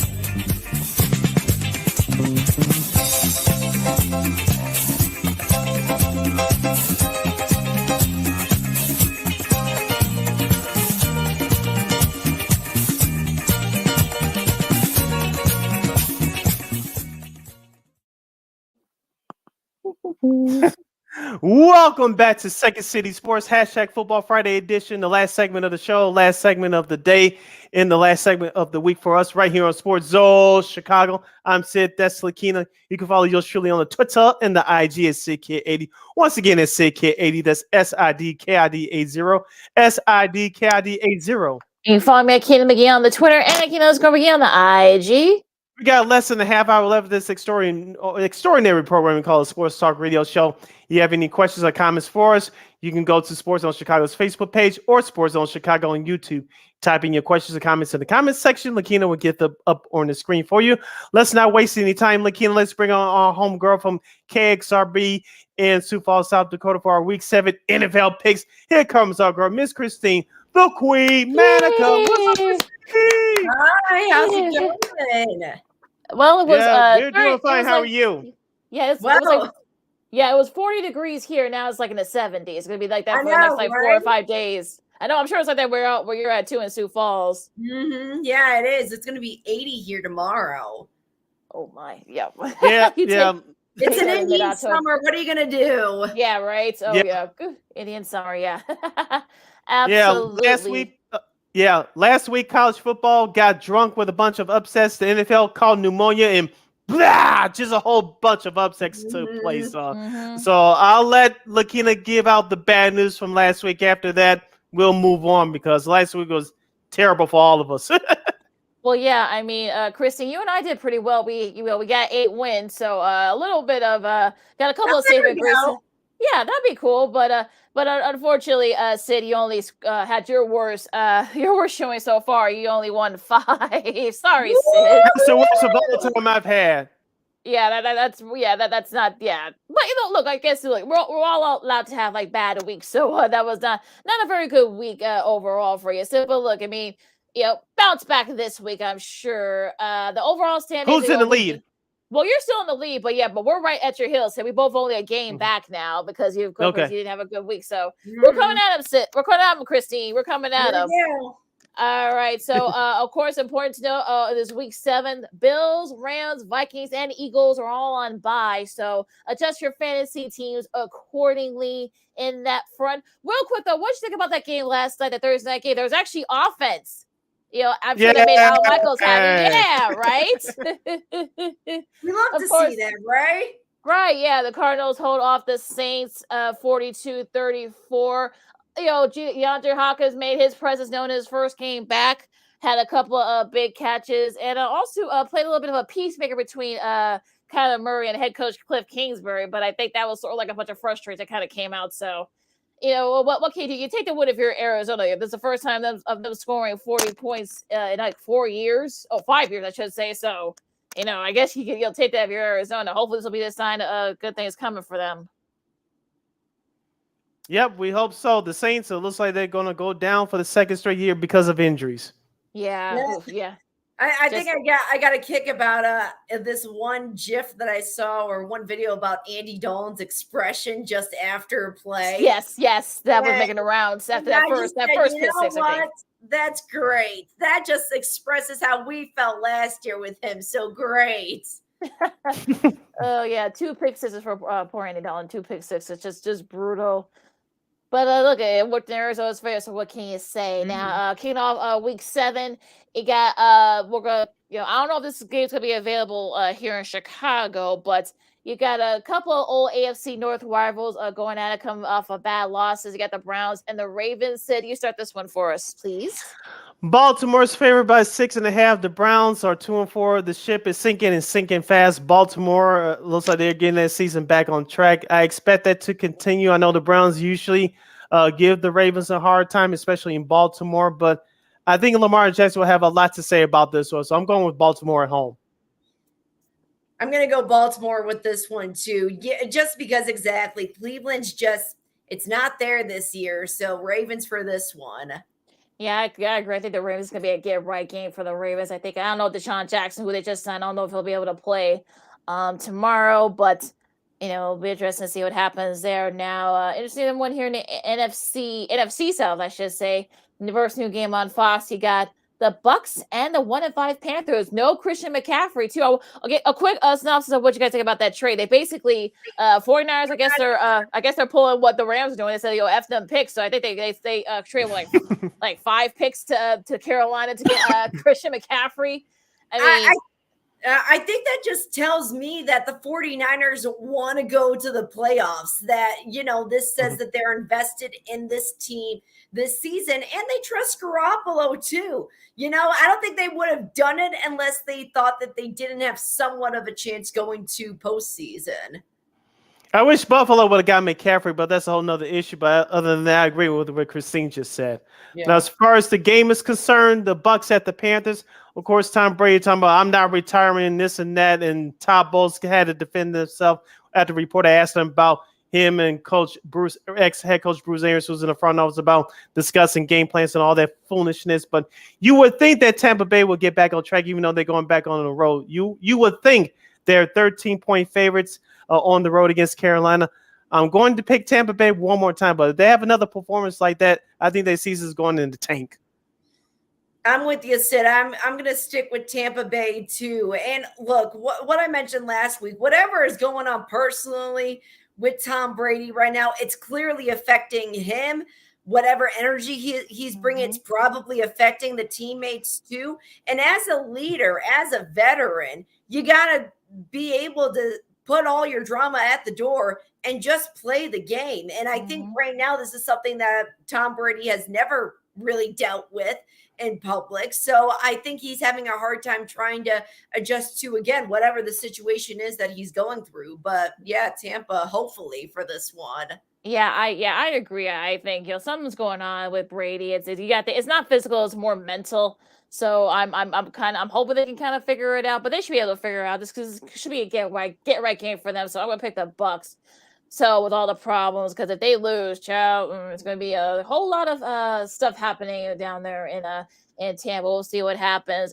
Falcons and Bengals. I'll start this one. I don't know why. I feel like the Falcons are sort of kind of like gonna give a lot of teams fits. We saw what happened, what they did against the 49ers last week. I know they're traveling to Cincy. It looks like Cincy is starting, but it's supposed to be pretty warm too in Cincy. So I might hate myself for this. I might get called out here, but I'm gonna pick the Falcons. This gonna be my upset pick for this week. You're not wrong. I was kind of going back and forth on this one too. I'm like, gosh, do I want to pick Atlanta or do I want to go with the Bengals? And with the energy that the Bengals fans have when there is a home game, that can be intimidating for some players coming in. Atlanta's they've been playing great ball. They're just not getting the results of what they've hoped for. So I don't know. This is a toss up for me, but I'm going to go Bengals. Yeah, I'm going with Cincinnati too because they're the home favorite. They're 6.5-point favorites. Of course, as Lakeena mentioned, the Falcons picked up an upset victory at home against the 49ers last week. They're 3-3. They're tied with the Bucks for first place in the NFC South.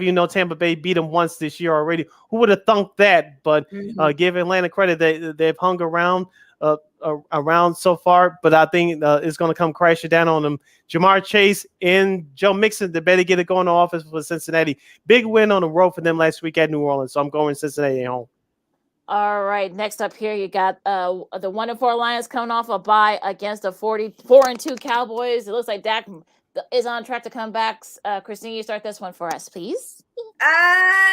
Dallas, with or without Dak being in the lineup, I think they've looked like a really solid team. I think they've shown that even with a backup guy like Cooper Rush in there, that they can still have the ability to win games. And I know Detroit's really been working their butt off this season, putting up those high numbers and high scoring games. But I just think, gosh. Again, this one was a toss-up for me, but I'm going to go Dallas. Too bad Dak Prescott was to save until next week when the Monsters of the Midway will play him, but that's a whole other story. That's a whole other story, but if you're a Dallas Cowboys fan, hopefully Dak doesn't get hurt. I think he's going to put up great numbers, as you mentioned, Christine. Detroit can put up the offensive numbers with the best of them, but that defense stinks. And I don't know if Dak Prescott is going to have a monster game, but he should have a good enough game. So I'm going with Dallas at home. Dallas is favored by 6.5. Yeah, I would take that 6.5. I think Detroit will keep it close because they're well rested, but I think Dallas is going to pull away late. Even if Dak shows a lot of rust, coming back, he hasn't played in like 5 weeks. So I'm not too worried about the Cowboys here. The 5-1 Giants, whether or not you believe, it's a mirage, who we'll also have to wait and see. But they go to Jacksonville to face a Jaguars team that we just don't know what to think about them. Sid, you start this one for us. I know what I think about them. I think they're going to pull off the upset. And here's why. They're going to run the ball with James Robinson. Trevor Lawrence is going to play better. But their defense is going to have to step up. Daniel Jones, the quarterback for the Giants, he's having a good year, but he doesn't scare anybody besides him running the ball the other way. Saquon Barkley's good. They're going to have to focus on him. If they stop him, I think the Jaguars will win the game. It's in Jacksonville, so the Giants got to deal with that heat. And I think Jacksonville's going to pull out the upset. The Giants are 3-point underdogs. Gee, this is another one where I'm like, gosh, could Jacksonville win this one? Could the Giants keep this unbelievable rally going? I'm going to take the latter and say, yeah, I think they can. Frankly, I think being up in New York, close to winter now, I think they're going to love being in the Florida heat. Maybe they'll thrive off of it. Who knows? But I'm going to go with the Giants for this. Yeah, they were giving that game last week against Baltimore. I'll tell you that right now. I think the Ravens gave that game away. So, you know what? I might hate myself for this, but yeah, I'm still not a believer in the Giants. Yeah, I guess they're 5-1, but I'm still not a believer in them. Don't let me down, Trevor Lawrence and the rest of that Jaguars offense. Yeah, should be interesting one though, nonetheless. It might be an ugly one too. We'll have to wait and see. That's a noon game on Fox. AFC South. Next game, you got the Colts and the Titans. The Titans are coming off a bye. Yeah. I mean, the Colts are, they just got that big win. So this might be one of those ugly games. Again, you got to, slow down Derrick Henry. That's going to be a tough task for them. I guess because they're at home, I'll pick Tennessee. I'm not really have really real reason, just because, just really mainly because they're at home. That's the only reason why I'm picking them. As usual, Lakeena steals the counter points in my brain. I'm going with the Titans too. The Titans are 2.5-point favorites at home. Yeah, I'm going to go with Tennessee for this one. I just, with the Colts this year, I don't see the fire from last season. I don't see that energy. I don't see that monster defense or anything really impressive offensive-wise either. So, yeah, it's just it's a lackluster season compared to last year for the Colts. So I'm sticking with Tennessee. Oh boy, should be interesting. Yeah, but that should be a fun one there. But should be an intriguing one here. You got the 3-3 Packers against the 2-4 Commanders. Sid, you start this one. Green Bay is a 4.5-point favorite in our nation's capital. I know Carson Wentz, Christine's guy, he's hurt and he's out for the. He's definitely my guy, all right. Choice. He's out for the foreseeable future after injuring his thumb in Chicago last week. I think Taylor Heineke, who was that quarterback when they went to the playoffs 2 years ago, he'll get the start. I think the Commanders will play a whole lot better, but I don't think it's going to be enough. Aaron Rodgers, wherever you may think of him, they had a bad loss last week, a bad offensive showing against the Jets at home. I don't see them putting up another gap for 2 weeks in a row, even though Green Bay is going on the road. So I'm going with the Packers. It may be surprisingly close, but I'm going with the Packers. Yeah, I'm picking the Packers too. I feel like, again, this could get ugly real quick. But I think, they're starting to kind of get it going there, Aaron Rodgers and his receivers. So they should be able to get together. Again, this could be like a 9-6, 12-9 type of thing. So I'm picking the Packers. I don't know. I don't know why somebody's going to win this game, I guess. Look, am I surprised that Carson Wentz is injured? No, because he's injured every other season, it feels like. So It does. I'm not even kidding. So when I saw that he was out for probably the remainder of the season, I'm like, why is this not surprising to me right now? Like, why am I like, oh, no, really? Look, that game with the Bears last week was just absolute trash. It was garbage. I don't think putting in a new quarterback is going to change that situation. That's why I'm hoping the Packers can get their together and win this game. Because the fact that they lost against the Jets like that, come on, Aaron Rodgers, do better. That's what I can say. Do better. RELAX. Oh Lord, not that. Yeah, I don't think anybody. I don't think Packers fans don't want to hear that right now. Now, speaking of the Jets, they got to go to the Mile High City. The first of 3:00 games. They face the Broncos. Christine, you start this one for us, please. For once, I don't think Nathaniel Hackett's going to mess it up for the Broncos. I think they can actually kind of pull their stuff together and get the win at home, especially. It's one of the harder stadiums to play at, so that's their advantage. So I'm going with Denver. I want to pick the Jets, Lakeena, but I think they're going to be too much full of themselves. This is still a young team, a good team, but a young team. Their defense is good, but offensively, I don't know if they're going to compete with Denver. They're going back on the road again. This line is even right now, so basically it's at a pick 'em. But just because they're home, hopefully Russell Wilson turns it around, because you're talking about a team that looked putrid on Monday. That was the Denver Broncos at the San Diego Los Angeles Chargers in San Diego. But back at home, Denver should win a close one. Lakeena, this could be a game you're looking at that you'll be proud of because of a 13-10 score. That probably might be the final score, and I think the Broncos.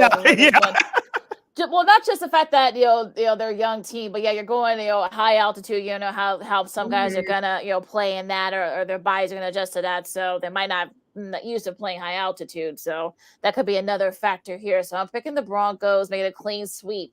Now another CBS game, single header game, but I think these games will not be in Chicago. Texans and the 1-4 Raiders coming off of a bye. I'm hoping that the Raiders can figure it out. They took that bye to kind of figure things out. I don't think Davante Adams is going to be suspended. They're going to be at home. This is going to be a get-right game. Houston, I don't know what to think of Houston, but it'll be a close one. It'll be an ugly one, but I think the Raiders will pull away and they win this one. Yeah, I think – oh, sorry, Sid. You can go ahead. Yeah, I got the Raiders in this one. The Raiders are favored by 7 points as a home favorite. And no, Lakeena, we will not get that game here in Chicago on CBS. We'll get that Detroit-Dallas game because that's regional action for CBS this week. Fox has a doubleheader this week. Yep. Christine?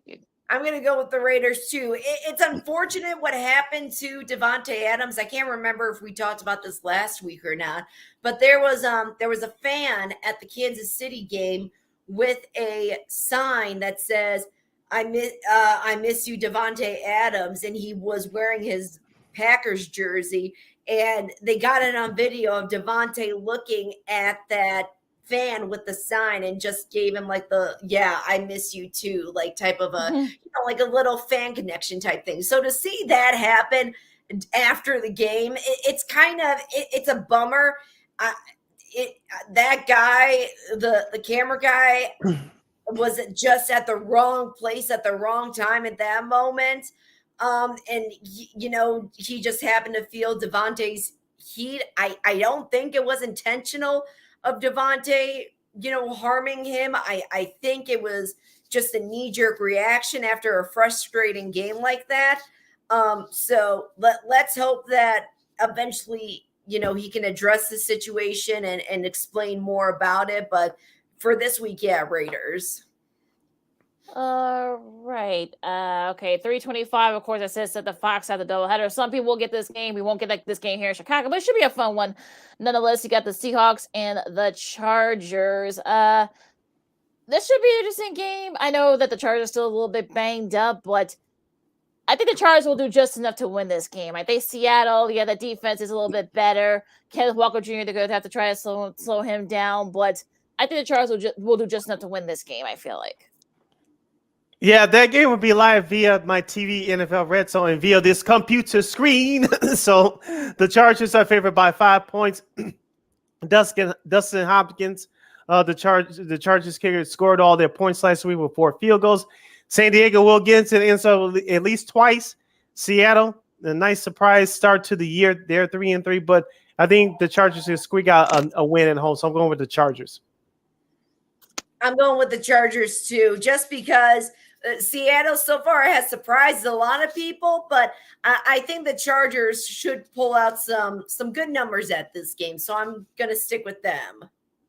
Now, this will be the Fox game that will be shown here in Chicago. You got the Chiefs and the 49ers. The 49ers, of course, Christian McCaffrey will play, but will probably be more on third down and stuff like that. Chiefs, coming off of that loss to Buffalo. They're traveling cross country. If this is at Arrowhead, I probably would pick the Chiefs, but since they're on the road, I think Jimmy G. I think Christian McCaffrey will give them that special oomph on their offense. Of course, look, Kyle Shanahan used to babysit for him. Back in the day, him and his 4 brothers. So that should help a little bit there. But yeah, the defense for 49ers are starting to get their guys back. Trent Williams is supposed to play as well. Looks like he's gonna be cleared to play. So I'm picking the 49ers. Might be an upset. I might regret it later, but I'm picking the 49ers. Christine. I think I'm going to stick with Kansas City. Just because that game with Buffalo was such a big game for them last week. And I think they want to bring that momentum back. And I think this is a week for a win with them. It's a toss-up just because now the 49ers are really stacked. Like, they're a pretty solid team at the moment, but what you said, I don't think Christian McCaffrey is going to be in the entire game, but I definitely think he will be in there for those critical situations. But I'm taking KC on the road here. Something's not right with Kansas City. Buffalo beat them. It was during the last couple of minutes of the game. The 49ers, it looks like they're starting to turn the quarter. So I'm going with the 49ers to go to 4-3 on the year. And Kansas City is a 2-point favorite on the road. So basically, it's a pick 'em. So it should be a fun one. Just about. Yep. Mm-hmm. Yep. Could be a good one here on Sunday night. You got the Steelers and the Dolphins. So you start this one. The Dolphins are favored by a touchdown, 7 points. The Steelers, I know their quarterback, Mr. Kenny Pickett, was cleared of concussion protocol. I know Tua Tagovailoa is supposed to return on Sunday. Mm-hmm. Just because they're at home, I'm going with the Dolphins. This is a tough one just because you are getting Tua again, and you don't know. Look, 2 concussions like that back to back, whether you're cleared or not, you don't know what headspace you're in. You don't know how your body's going to react to being on the field. And more importantly, you want to do everything in your team to make sure the poor guy doesn't get hit after going through something like that. Then again, for Pittsburgh, it's kind of been a toss-up year. First, you got Mitchell Trubisky, who's starting for them. Then the next week, you got Kyle Pickett. He gets injured. Mitch comes in and gets the win. So what do you do for your quarterback? You got a guy who can win you games, but whenever he starts, something doesn't seem to click right away. Then you got this great first-round pick. You got this great quarterback standing by waiting to play. But then he gets injured, and this other guy it's just a very situation, I think, for Pittsburgh fans and even more so for Tomlin, because it's like, gee, what do? I seem to have good quarterbacks here, but something just isn't connecting. And like you said, Sid, because it's home, I'm just going to go with Miami, and hopefully the line can do whatever they can to make sure Tua doesn't get hit too hard. Yeah, I know Trey Kilpatrick's going to be, gunning for Tua, so that'll be something to look out for on Sunday night. But yeah, I'm picking the Dolphins just because they're at home. The Steelers, I'm sure that they'll fight. They'll show that fight like we usually see from these Steelers teams with Mike Tomlin. But I just don't think that the talent isn't there for them at the moment. So I think Tua's going to want to kind of get things going again after that scary hit that he suffered a couple of weeks back. So I'm picking the Steelers here. Now, last but not least, just so happens that we got the Bears and the Patriots on Monday nights. This will be. You can watch that game locally on Chicago on WGN. Yes, it will, and also too, Manning Cast this week on ESPN2. So yeah, the Manning Cast is back for this week. Hear this? Yeah, that should be interesting. I'm not going to go into a whole long soliloquy as Bill Belichick did. Talking about all the praising the Bears, he which is set up as always. Bears? Yeah. He was, go back. It's very long, but you have to listen to it. What did he say? Because there's nothing, in my opinion, to praise them about at the moment. Well, he loved Raekwon as he calls him, not Roquan. He called him Raekwon Smith. He's talking about David Montgomery. Wu-Tang Clan. Yeah, right. Exactly. I think he was thinking about Wu-Tang Clan. He talked about Justin Fields, of course. David Montgomery, Mooney. Jalen Johnson, and he went to this whole Robert Quinn. He talked about this whole soliloquy about how does he want to coach the Bears? Is that his pitch for wanting to coach the Bears? It's still it's killing them with kindness. That's what he does with all these teams, especially the ones that he knows are not very good. He just tries to praise them, hey, this might be a pretty good team, and blah blah blah. So I'm gonna say for me, look, their run defense, the Bears' run defense is not very good. And if I were the Patriots, I would expose that. You got Damian Harris, you got Ramondre Stevenson. Try to let them sort of take the handle. I don't know. We don't know if Mac Jones is going to play or not, but I would say just get the ball to Harris and Stevenson. Just go to town. The Patriots will win this, and I'm hoping that Jordan doesn't have to swear. Is on the verge of swearing a couple of times, as he's done the last couple of years. We have to call Bears games, but I'll pick the Patriots. I'll just say 21 to 12 or something. I'm sure the Bears will keep it close. I don't know what's worse, watching the Bears about to lose or hearing Joe Buck just totally trash this team again. Both of them sound pretty bad to me, but I can go on and on about what a fire pit that game was with the Commanders. But like I mentioned the last time when we talked about a bad loss for them, it's not going to change anything. There's still clearly a disconnect happening with Fields on the field. There's something going on with the defense that isn't connecting, besides the fact that they look puny as heck. I mean, if you want a defender, you need someone that's got, a little bit of meat on their bones. These look like, running backs. That's what I think about it. And like what they said last week, Fields is acting more like a running back than he is a quarterback. You see all these quarterbacks, when they do run the ball and leave the pocket, they slide. They don't put their head or, shoulder first. They slide to protect themselves. And Fields isn't doing that. So I don't know if he's trying to injure himself or he just doesn't know what to do and he panics. It's also important to know, too, he is one of those quarterbacks that spends the most time in the pocket. And there's only a handful of guys that can spend an ample amount of time in the pocket. Fields is not one of them. He just isn't.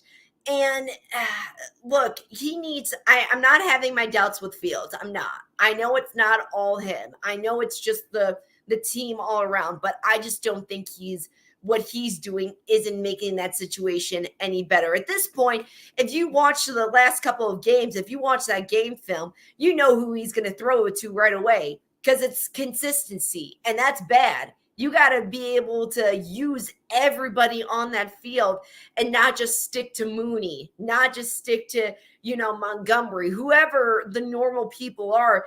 You got to give everybody that chance to say, oh, what are they going to do next? Oh, we know what they're going to do. They're going to go after Mooney. Let's just go and cover him. So there's got to be more diversity. And like you said, Lakeena, Belichick is going to expose all that. He's going to expose all their weaknesses. He's been in the game long enough to do that. New England. In my long spiel, New England. I'm going with the Patriots. They are 7.5 point favorites. I think the Bears can possibly surprisingly keep it close, but New England's going to win. Yeah. I agree. And those are your picks for the NFL on Week 7. You listen to Second City Sports on Sports Zone Chicago. Lakeena McGee, Cindy Brown, and KXRB's Christine Manika to wrap things up here. Now, a couple of managerial news to tell you guys about. John Schneider has officially been named the manager for the Toronto Blue Jays. He has signed a 3-year deal, and Bruce Bochy is back at the helm managerial side. He'll be managing the Rangers. The Rangers made that official earlier this morning. And apparently there's some news on the White Sox front. Apparently, I guess this is according to various folks on ESPN Chicago. Apparently, Ozzie Guillen has been interviewed for the White Sox job. What do you guys think? What do you guys think? I'm all for it. Look, I said bring back Ozzie when La Russa. Don't give me that look, you guys. Look, this is what I'm saying. I don't know if you've noticed lately on the White Sox, they're a pretty diverse team. And if anybody's going to relate to them, it's going to be Ozzy, I think. And he's still young-ish, not like, in his 70s like LaRussa, but Ozzy has been around long enough to know that the game is changing. He goes on with Chuck and does his analysis. He's with it with today's game. Tony wasn't. So I think they need to find a way to get the White Sox back to the present day of baseball. And I think Ozzy's got it. I think he's got that passion. He wasn't a bad coach. He did he say stupid things? Yeah, but that doesn't make him a bad coach. And I think he's going to relate to the guys. So I'm for it. Like, bring back Ozzy. Here's the thing. I know he hasn't managed over a decade. No, he's not as old as LaRussa, but the White Sox pretty much let him do what he wanted. Yes, I'm just like everybody else. I'm thankful for the 2005 World Championship, but the game is totally different now. Yes, he knows that club better than anybody because he does the games on TV as far as analyst work is concerned. But I just hope for the White Sox that we know how they step on their own 2 feet over there, and that's in many aspects of it. But I just hope this wasn't a quote-unquote courtesy interview. If you're serious about him, just give him the damn job. But I don't know that they're going to do that. Yeah, I feel like this is when I saw that, I was like, really? Okay, after everything that happened during that tail end of the first tenure, the first time, they're going to go through this again? So yeah, I mean, look, the 05, it was great, but there were some things that happened. We all remember what happened behind the scenes, especially those last couple of years he was there. So I think this was more of a courtesy interview, just to sort of like, because he'd been lobbying for for the last month, like, hey, interview me because Joe Espada is the betting favorite, the bench coach for the Astros. He's the betting favorite, of course. Now he's getting some other calls from Miami, I believe. He's he's a favorite there as well. So he's only 47, so he is under 70, Christine. And I talked about him last week. I'm for Joe, as however you say. I'm going to figure it out at one point. I'm for that too. Either way, I'd be happy with whether they go with Ozzy or Joe. Should be go ahead, sorry. Yeah, so here's the thing. Like I said, Ozzy, well, they let him be himself. Well, Rick Hahn and Kenny Williams, who he really had beef with, when that's one of the reasons why Ozzy was out of here. But will they let Ozzy be himself this go around? That's the question. If they give him this job, will they let him do what Ozzy wants to do? And will he have a equal say to Rick Hahn, the GM, of what kind of players that he wants for his team? That's the question. It just hypothetically gets his job. Yeah, how much of a say he's going to have for to build the personnel? That's going to be because that's one of the reasons why he left here, because he didn't have as much say as he did in the beginning. That's going to be the number one question. A couple of quick sports media notes. Shaq will be having a new documentary, a 4-part documentary series from HBO. Will be directed by Robert Alexander. It will detail Shaq's life through some of his upbringing, becoming a predominant force in the league, winning NBA championships and such, and changing the game. The center position forever. They'll have interviews with several of figures. Penny Hardaway, D Wade, Dennis Scott. Of course, Phil Jackson, Jerry West, of course, also Shaq's family, his mother, Dr. Lucille O'Neal, his siblings, and also, too, of course, his kids, I think 3 of them are playing basketball now. 2 of them were as alma mater in LSU. So it should be a fun docuseries. The 4-part will premiere the Wednesday before Thanksgiving, Wednesday at 9 Eastern time on HBO, and also be streaming on HBO Max. Yep, can't wait for that. If it's anything like that Orlando Magic 30 for 30, this should be interesting. Yeah.